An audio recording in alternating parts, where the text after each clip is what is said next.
Hello, I'm Gabriele Finaldi, Director of the National Gallery, and I'm recording these words in my office overlooking Trafalgar Square.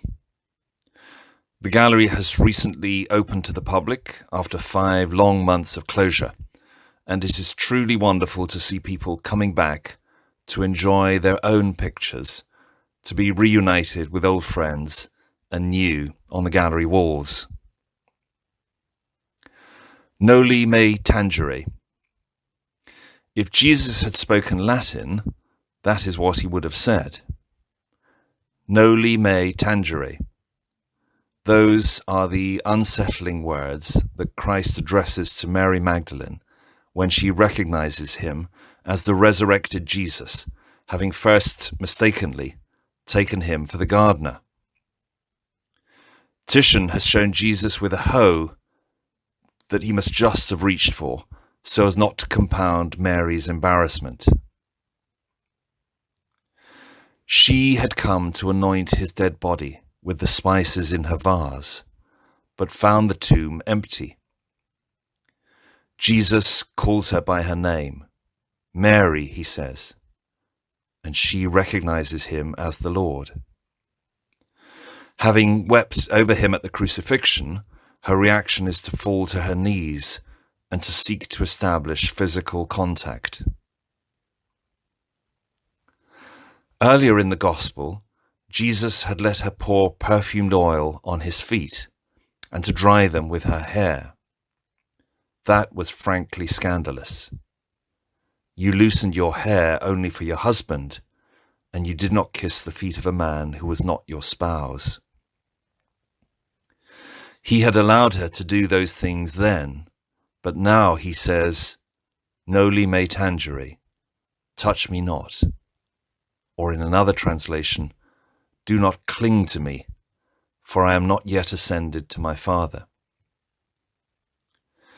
It is not always easy to understand Jesus, and these words are both fascinating and puzzling.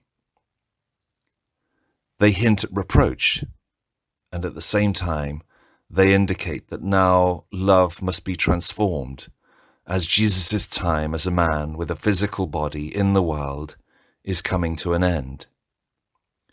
His flesh will be drawn up into the spiritual realm, and her union with him, indeed our union with him, must become spiritual, yes, all-enveloping, but spiritual.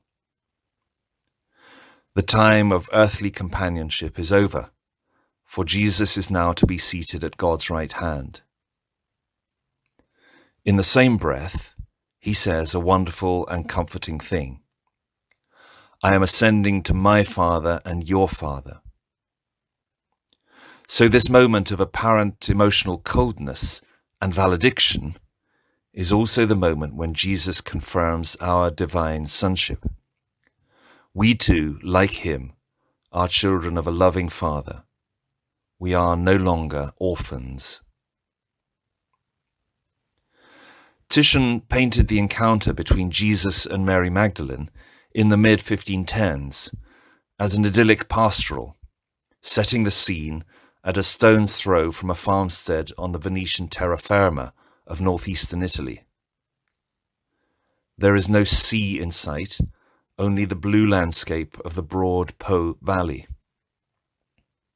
Sheep gently graze in a nearby field, and a tall tree breaks through the horizon line to fill up the sky, alluding, I think, to the forthcoming ascension, to Christ's departure to heaven.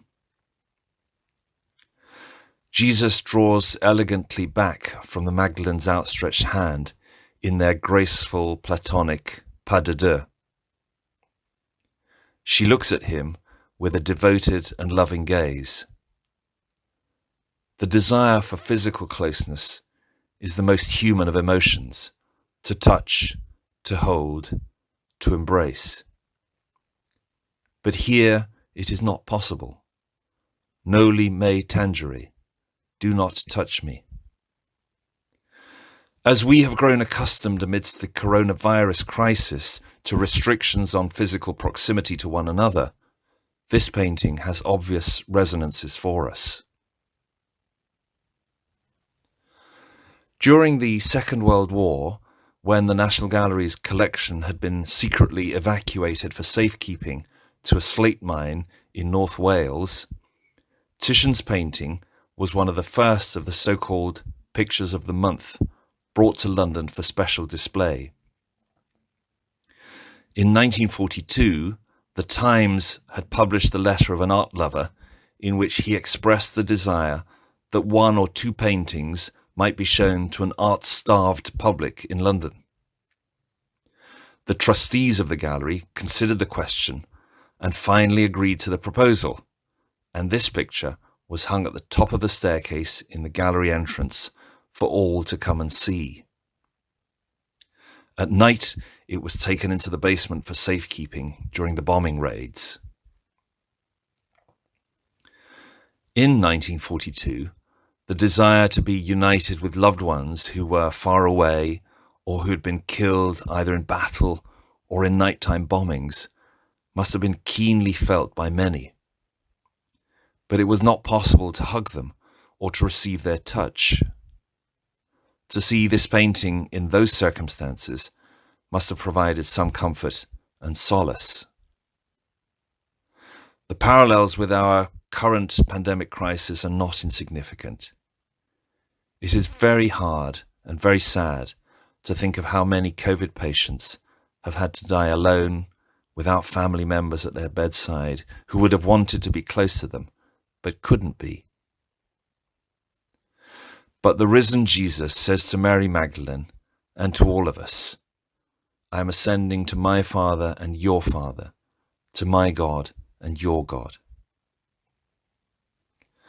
For a picture that is about not touching, Titian's Noli Tangere has a remarkable power to connect.